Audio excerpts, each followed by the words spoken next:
Welcome to the PinkpillRx podcast, hosted by Katie and Jay Fillmore, where we navigate complex and thought-provoking topics surrounding women with a focus on education. For shorter form content, follow us on TikTok, Instagram, or YouTube at Caters88 or PinkpillRx. That's KATORS88. If you enjoy this podcast, please give us a follow and maybe a nice review.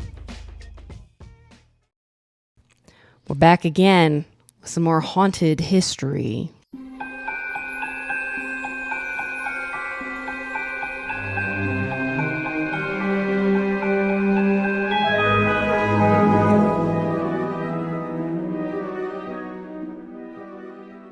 I love Halloween. Do you? But I don't love these facts. No, it's not very fun facts, that's for sure. Yeah. So today we're going to be talking about lobotomies. Those are actually really freaky to me. Oh, they're so freaky to me. They are really freaky. They are. So I don't know if you remember from our last episode, but it was easier to admit a woman if the husband requested it. Yep. As a reminder. Yeah. Fathers as well would able to request admittance into an insane asylum for their daughters as well. And the same was true when it came to lobotomies. So at a husband or father's request, a lobotomy could be performed. Essentially it's murder. You're destroying the person that existed. You know what I mean? You are erasing them. Yeah. So there was a comprehensive survey of the U.S. psychiatric facilities between 1949 and 1951. And they found that most patients that were lobotomized by doctors were women. Okay, well, yeah. Surprise, surprise, right? In the U.S., overall, 60% of people who were lobotomized were women, but the majority of people in insane asylums were men, ironically. That's weird. Yeah, isn't that kind of weird? But the treatment of choice for women were lobotomies. So 74% in Canada were women. Oh. A lot. Freeman and Watts are the modern fathers of lobotomy, essentially. There was lobotomies that existed before them, but they were the ones that really popularized lobotomies, and specifically the ice pick lobotomies that they do, where they go in through the orbit of the eye, right, into the frontal lobe, and they basically scramble it up there and disconnect things. You're just going in blind, though. Like you're shooting and then pointing. Yeah. You're firing and then aiming. You want to guess what percentage of their patients were women? I'll go with Canada, 75%. Actually, you're right. Hey, whoa! I don't know what you get for that, unfortunately, but you're right. Many were housewives that were institutionalized after marital conflict, postpartum depression, or domestic difficulties. God. It's murder to me. So just like with hysteria, at that time in history, women were expected to be calm, cooperative, and attentive to domestic affairs, and definitions of mental illness were culturally bound. So culturally, these women were seen as insane and needed to be fixed because they weren't cooperative or calm or paying attention to domestic affairs. And like you've alluded to, lobotomies rendered patients docile and compliant. So they touted it as a cure for independence, literally. Mm-hmm. And like, I'm sure you'll get to this, but like, it wasn't just that they were docile. Like, they were like listless. Yeah. There's like not a lot of lights on upstairs, comparatively. No. So here are some common reasons for requesting lobotomy that you could request a lobotomy for. Okay. Women labeled as promiscuous or frigid. Daughters who dated too much or wives who refused sex were considered pathological. Some fathers literally authorized lobotomies to curb a young woman's sexuality. You could get one for anger, nagging, or mood swings. Postpartum depression, grief, or PMS. Wives described as too emotional or too difficult were candidates. Women who resisted traditional domestic roles, like we were saying, so refusing housework, challenging husbands, demanding independence, were seen as mentally ill. And a lobotomy was pitched as a way to make them more docile, obedient, and manageable. So really, if you just don't like their behavior. Literally. Like any behavior. Yeah. So wealthy families like the Kennedys, which we'll get into a little more in a little bit, know about her. requested lobotomies when a daughter's disability or eccentricity threatened the family's reputation. institutionalization and lobotomies were a way to kind of erase scandals for the elite. Some other things were depression, anxiety, insomnia, nervous breakdowns. Instead of therapy or medication, which was really rudimentary at the time, considered rudimentary. Yes. The ice pick was offered as a permanent fix. Gosh. Fathers or husbands who didn't want to support a difficult woman sometimes saw lobotomy as cheaper than long-term institutionalized care. Sure. As an aside, because of your fierce independence, I know for a fact at some point before you and I got together, you would have had a lobotomy if this was 100 years ago. Oh, I think so. Yeah. I mean, look at me. I am aware that I would have been institutionalized and lobotomized. That is horrifying to think about. You wouldn't be here. You wouldn't be you. Yeah, there's some like cognitive dissonance with that with me. Like, because I think I do believe that to be a true statement. Yeah. Yeah, my ex-husband or possibly my father. Because I was too much to handle. Mm-hmm. End quote. Yeah. Yeah. So Freeman marketed it as turning patients into smiling, contented housewives that were easier to control. Yes. Until the 1960s, husbands and fathers had enormous legal control over wives and daughters. So that's why they could sign off on the institutionalization and surgery without consent from the actual patient itself. Geez, so through the 60s. Many women had no say in what was done to them. Through the 60s. Which I'm not saying lobotomies were through the 60s, but I'm saying that women's... Yes. So a good example of this idea that women just were not involved in their own health care or did not have the rights to consent to things is Lorleen Wallace, who eventually ran and won the Alabama governor's seat. In 1961, during a cesarean delivery, the doctor discovered suspicious tissue. And they decided that it was cancer, essentially. Mm-hmm. And the diagnosis was only told to her husband, George Wallace, not to her. And so she had no idea for years. And she didn't learn about her cancer until 1965 when she saw a doctor for bleeding. And the revelation shocked her. Her husband just kept it from her. Oh my God. So things like that happened all the time. And they were like... Dude. Yeah, that was more of a higher profile one because she eventually became the governor of Alabama. Yeah. So she survived the cancer? She died in 1968 at 41 years old while still serving as governor. From the cancer? Yep. Oh my gosh. So many avoidable things. By the time that she found out, it had already spread too far for effective treatment.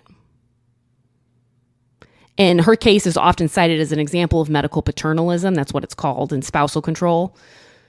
So not only was her diagnosis hidden from her, but major decisions about her own health and body were made without her consent because... Right, not having treatment. It's a decision. Yeah, so sad. Back to lobotomies. Yeah. Lobotomies were rarely about saving a woman's life, obviously. It was about her being able to fit into patriarchal expectations. If she was too sexual, too sad, too angry, too ambitious, too loud, or just too much. Yeah. The operation was this tool to erase whatever didn't serve the men around her. Mm-hmm. One of Freeman and Watt's case notes read that post-lobotomies, women were tranquil, easier to manage, and more compliant. In 1937, Freeman and Watts published about lobotomy's benefits. They presented a case study. Mm-hmm. 6 patients. Oh, what a small sample size. God. 5 were women. Oh. They lobotomized them due to things such as insomnia, nervous tension, apprehension, and anxiety. They did admit there was some drawbacks, though. They said that the patients appeared more comfortable, but that they were markedly more docile, and every patient loses something during this operation. They conceded, such as spontaneity or a little sparkle. You lose a little sparkle. A little sparkle. So they marketed this as a patient that was previously fearful of aging could now grow old gracefully and care for their home. And although some women would sometimes complain about the docile results, mm-hmm. the husbands would often praise the procedure for bringing their wife back to them. One husband is quoted as saying, "She's more normal than she's ever been." Normal. Mm-hmm. Was she just conform to some type of standard? Yeah, they're bringing back the role, not the person. Yeah. Oh, that was a really good point. They're bringing back the mother or the wife, but not the woman. Yeah. Well, no, she was sent away to never come back. Yeah, much like Rosemary Kennedy.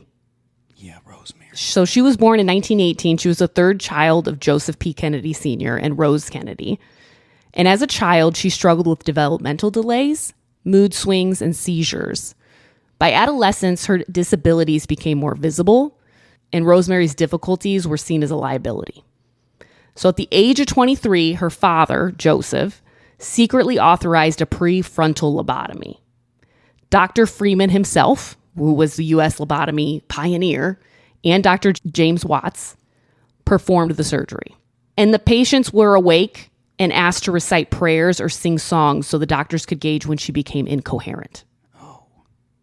The intended goal was to calm her mood swings and make her more manageable. But the reality of it is that it left her with the mental capacity of a toddler. She lost most of her speech, motor control, and her independence. And she was institutionalized for the rest of her life. Over 60 years in care facilities. Whoa, I didn't know it was that long. Her mother, Rose, didn't visit her for 2 decades after the surgery, reportedly out of anger at Joseph Sr. for arranging it. Her siblings were told Rosemary was away at school, and she essentially disappeared from public life. Only in the 1960s did her younger sister Eunice begin visiting her regularly, which later inspired Eunice to found the Special Olympics. Oh, wow. Rosemary died in 2005 at the age of 86, having lived most of her life in seclusion. But her story remains one of the most infamous examples of how lobotomies were used disproportionately on women, often not for violent or dangerous behavior, but for an inconvenience or a disability or a deviation from the family's social expectations. Yeah. Just something you didn't like. Yeah, and it's a good example of how the patriarchy was in control because Joseph was able just to make that decision to protect the family's reputation. Right. No consent from the adult who was having the procedure done to her. No. Totally in secret from his wife. Another notable case was Pat Hensley. In 1946, 29-year-old Pat Hensley was a housewife in West Virginia, and she was lobotomized after struggling with anxiety and depression. After the surgery, she became apathetic and childlike, and her husband divorced her. Oh. And so she was institutionalized. But Freeman photographed her extensively as one of his successes through her life, although her life was destroyed. Just so tragic, man. Just so tragic. Another one was Alice Hammett. She was a wealthy woman who sought help for depression, and she underwent a Freeman lobotomy and spent the rest of her life institutionalized, stripped of her independence. And her case was reported in newspapers as proof that anyone could be a candidate, not just the poor or mentally ill. Oh my God. The disproportionate numbers that were women, even though the majority of patients in mental institutions were men. Yeah. That this was a treatment that was chosen and worked, suspiciously well for women. Mm-hmm. Because that's what they want women to be, is docile and compliant. Well, if you have a man that has a lobotomy, he has to consent to it. Right? Ah, that's interesting. But the woman wouldn't have to consent to it. Yeah, and I don't know how that works with like mental institutions. So back then, I don't know if men really had autonomy over their own decision-making either. This is people who are already in institutions. Some of them are, Okay. yes. But I would say somebody from the outside, though. I mean, certainly wives couldn't request it for a husband. Right. They started to phase out lobotomies because in 1954, the tranquilizer, Valium, which is a tranquilizer, that is the category that it falls under. I got pushback on this because we've talked about this drug on TikTok before.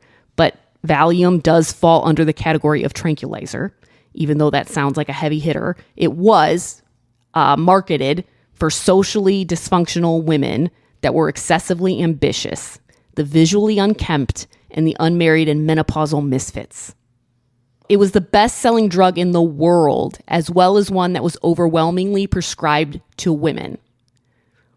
But guess who it was trialed on? Men. Men. Exactly. But it was disproportionately prescribed to women. In fact, the Rolling Stones wrote a song, Mother's Little Helper, and it was talking about Valium. And these are the lyrics. And I'm not going to even try to sing it, okay? Okay. Because that would be a tragedy. Kids are different today, I hear every mother say. Mother needs something today to calm her down. And though she's not really ill, there's a little yellow pill. She goes running for the shelter of a mother's little helper. And it helps her on her way, gets her through her busy day. Things are different today, I hear every mother say. Cooking fresh food for a husband's just a drag. So she buys an instant cake and she burns her frozen steak and goes running for the shelter of a mother's little helper. And to help her on her way, get her through her busy day. Doctor, please, some more of these. Outside the door, she took 4 more. What a drag it is getting old. Men just aren't the same today, I hear every mother say. They just don't appreciate that you get tired. They're so hard to satisfy. You can tranquilize your mind, so go running for the shelter of mother's little helper. And 4 help you through the night, help to minimize your plight. Doctor, please, some more of these. Outside the door, she took 4 more. What a drag it is getting old. Life's just much too hard today, I hear every mother say. The pursuit of happiness just seems a bore. And if you take more of those, you will get an overdose. No more running for the shelter of mother's little helper. They just helped you on your way through your busy dying day. Holy crap. That song is about Valium. Yeah. And obviously it was known even then that it was disproportionately prescribed to women because it was known as mother's little helper. Yeah, right. Yeah, Just this is in to popular get culture. her through her day. So there's like a transition from lobotomies to Valium? Yep. Wow. Yeah. Lobotomies obviously got a lot of attention or get a lot of attention historically because they were really dramatic and brutal. Mm-hmm. But they were only one tool in a much larger arsenal of control and treatment inflicted on women with mental health struggles. Some others that happened was obviously institutionalization in asylums. So women were confined for decades at a time, often for vague reasons like hysteria, as we discussed, melancholy, or nervous system disorders. But asylums were essentially prisons for women because they lost all their autonomy. They often never got out. And their commitments could be requested by husbands or fathers. Right. There was forced sterilization that was pushed on women. Under the eugenics program in the U.S. and Europe, women diagnosed with mental illness were sterilized without consent. Oh. This was justified as preventing the transmission of undesirable traits and was common in the mid-20th century. Oh, you said the U.S. had a eugenics program? Yeah, you didn't know that? No. Yeah. I've heard of that with like Hitler in World War II. I mean, maybe I'm just ignorant and it's more common knowledge, but I've never heard that before. Like Nazi Germany was inspired by us. Whoa. Yeah. The United States had one of the largest and most influential eugenics program in the world. Nazi Germany modeled parts of its racial hygiene laws on U.S. eugenics policies. When was it? So there was sterilization laws starting with Indiana in 1907. More than 30 U.S. states passed sterilization laws targeting people that were deemed unfit to reproduce. Whoa. The targets were women with mental illness, epilepsy, poverty was a reason, immorality, or simply being institutionalized were prime targets. Black, indigenous, immigrant, and disabled women were disproportionately affected by this. Of course, yeah. Typical. By the 1970s, around 60 to 70,000 forced sterilizations had been performed under official programs, and California led the nation with over 20,000 procedures. There was Supreme Court approval in a Buck versus Bell case in 1927. Justice Oliver Wendell Holmes infamously upheld the sterilization of Carrie Buck with the phrase, 3 generations of imbeciles are enough. That ruling has never been formally overturned either. Oh. Even after the peak of eugenics, sterilizations continued. Native American women were sterilized without consent through the 70s. And incarcerated women are still subjected to coercive sterilization in California as late as 2010. We've talked about that. Yeah, because they can get their sentences reduced. Sentences reduced for sterilization. Yeah. Yep. Some broader program eugenics that were like not just sterilization based in the U.S. included marriage restrictions. So the laws that were banning marriages between people with disabilities or different races, that was considered eugenics. Immigration controls. The 1924 Immigration Act was influenced by eugenic thinking, designed to reduce immigrants from Southern and Eastern Europe. And then there was a lot of propaganda, like states' fairs had fitter family contests and public campaigns glorifying better breeding. We had such a strong eugenics program that we inspired the Nazis. California led it. Like California's had a lot of eugenic stuff. I never learned that, obviously, in high school history or college history. Oh, no, of course. Never heard of it. Of course not. Forced hysterectomies and euphorectomies, which would essentially be sterilization as well. But surgeons removed women's uteruses or ovaries under the belief that reproductive organs caused the mental instability. So there you had the bleed through from the hysteria, right? All the reproduction stuff. Right. And the womb can't wander if there's no womb, I guess. Mm-hmm. And that was done for hysteria, depression, excessive sexuality. Electroconvulsive therapy, so electroshock therapy, which we still have today, but it is different today. Like, it's not as brutal, and it is definitely more refined today. Mm-hmm. But it was used sometimes without anesthesia, especially in the early years, and women were disproportionately given this treatment, often as a punishment for being difficult. Oh my God. Seclusions and restraints were used disproportionately on women. So women were tied to beds, placed in straitjackets, or locked in padded cells for long stretches. And then the rest cures that we talked about for hysteria were prescribed, where women were like banned from reading, writing, any kind of stimulation. Insulin shock therapy, which I'd never heard before, but patients were injected with high doses of insulin to induce comas. Oh. And this was thought to reset the brain, but caused seizures, brain damage, and sometimes death. We talked about clitorectomies last episode. So doctors would perform clitorectomies, which is the removal of the clitoris as a cure, or pelvic massage, which we talked about, both used on women exclusively. There's a lot of drug sedation. Women were routinely dosed with barbiturates, later tranquilizers as they came out to keep them docile.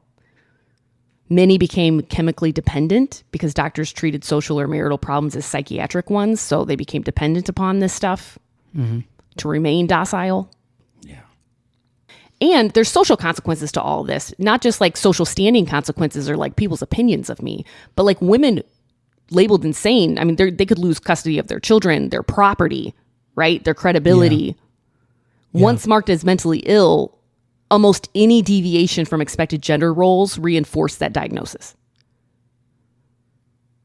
So once you got that diagnosis, like any kind of variance from your expected gender role would automatically be chalked up to that mental illness that you have. Got it.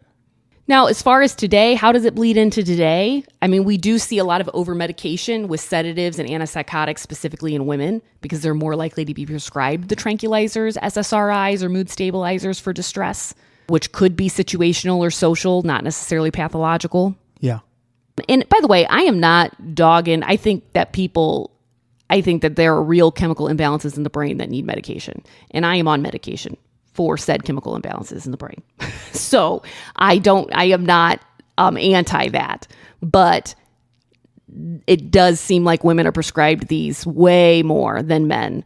And you start to kind of wonder, is there a cultural aspect to this? I was thinking that. And much like the song Mother's Helper, like the demands on women to perform a certain way and to be something. That's not natural.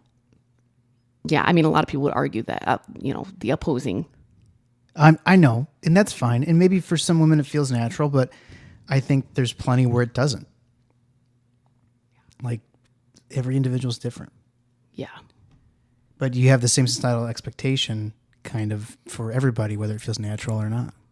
Electroconvulsive therapy, like I said, it is done today and it is safer today. But again, more women are prescribed it than men, usually for depression or bipolar disorder. There's a lot of feminist critique towards that particular procedure, saying that it echoes the lobotomy era because it's supposed to suppress symptoms rather than addressing the systemic causes of women's suffering. There's still a lot of gynecological violence that happens as psychiatry by proxy. Yeah, like hysterectomies. Like clitorectomies obviously aren't done anymore, but women still undergo unnecessary hysterectomies, sterilizations, or forced C-sections. Or women are denied sterilization due to paternalistic control over medicine. Yeah. Oh, we talked about that too.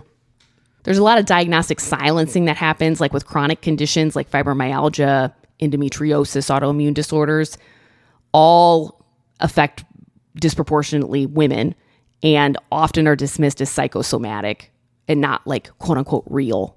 Yeah. I've seen TikToks where women had surgery and were validated that, hey, you did have endometriosis and we were able to take care of it. And those are really emotional. The tears and the palpable relief. and the like release of all of that, stress and angst of not being heard and being gaslit and stuff like that. Yeah, and I to some extent, like I've experienced that, trying to get an ADHD diagnosis, an autism diagnosis, a POTS diagnosis, like probably my autism diagnosis was the biggest sigh of relief because it was like, this just explains a lot. Mm-hmm. And also gives me a piece of the puzzle that is connected to all these other pieces. Like, it's not that abnormal to have autism and also struggle with POTS, also have dysautonomic issues.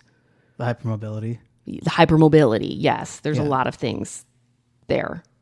But I still feel totally gaslit by a lot of my doctors. Yeah, well, I've been there for some of those appointments. Yeah, and it's difficult. And I never officially got my POTS diagnosis. I was so close to it. It's so annoying because in the notes it literally says, does not meet strict diagnostic criteria for POTS. However, symptoms are conducive with POTS. Yeah. It's like, okay. Well, that sucks because now I can't say, it still feels like it's in my head. Thanks. Yeah. Symptoms are conducive with POTS, but I don't meet a strict diagnosis criteria.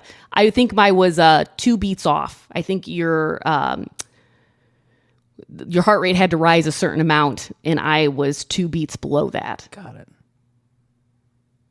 So I did not meet the cutoff there, but I had all the symptoms, and I still have the symptoms. So anyways, we just still see a lot of this today in our social, cultural experiences. Ambitious or outspoken women are pushed out of workplaces or silenced online or forced to downregulate themselves. It's like we're constantly getting this message of calm down, be manageable.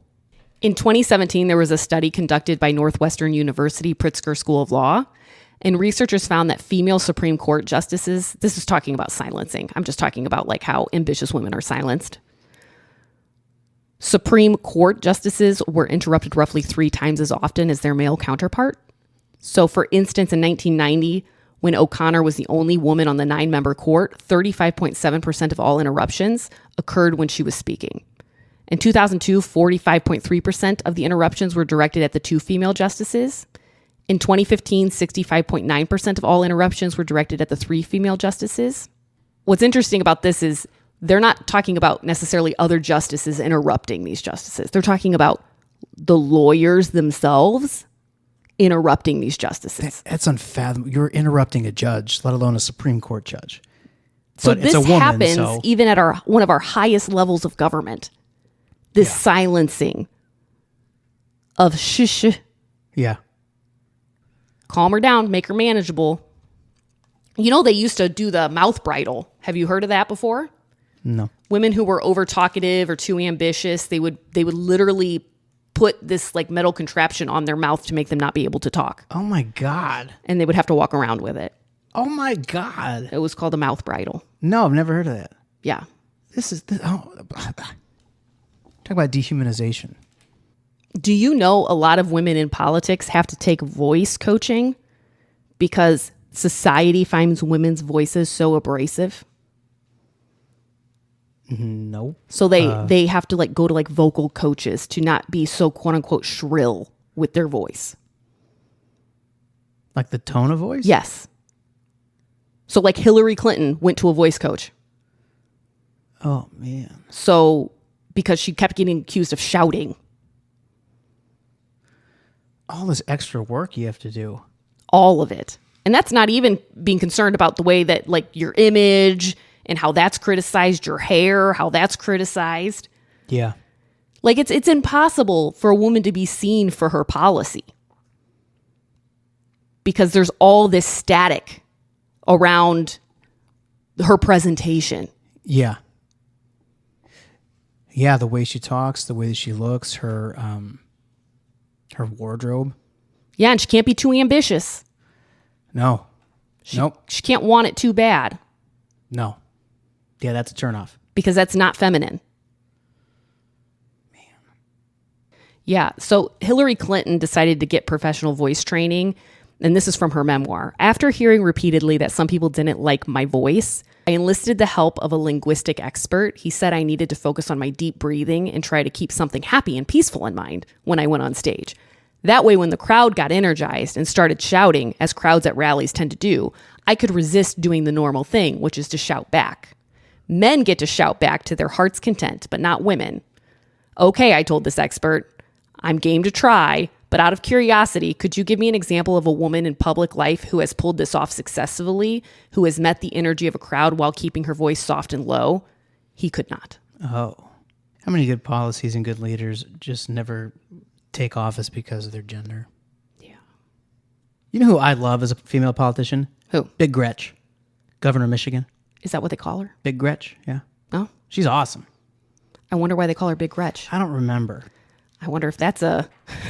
She's so popular in her state, from what I've heard. Good for her.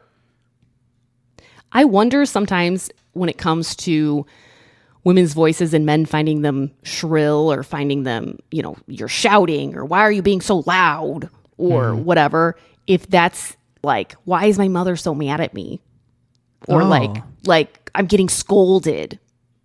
Oh, that's an interesting thought. Like, I wonder if it's this internalized mother projection of some sort. Do you think that happens in marriages where the guy can view his wife as nagging, but it's just stuff that has to do with his mom? Oh, yeah. I've experienced that in relationships where it's like I was responsible for every bad thing mom ever did is what it felt like. Yeah. Like it was all getting projected onto me. Which is easy. And it's easy to do that vice versa too. Like it's easy to feel like project your dad onto your for sure husband too. But because that's so easy, I wonder if that happens in the political sphere too. Yeah. When women are being quote unquote loud or speaking out against things. You know, if your primary interaction with a woman of authority is you're a teacher or your mother versus a boss, and then you see a male and female running for president or some other political office, she's going to give you more of the feelings that your mom gave you or your teacher gave you. Yeah, and he is going to give you more feelings of what your boss gave you, so that's okay. And that's an adult feeling because you have a boss as an adult. Yeah. Your mother and your teachers is when you're a child. And there's a different power dynamic and this a whole different feeling in your body and stuff. Yeah, I could see that. So I wonder if you had more female bosses and more elementary male teachers, if that would, affect anything. Yeah. Who knows? Just a thought.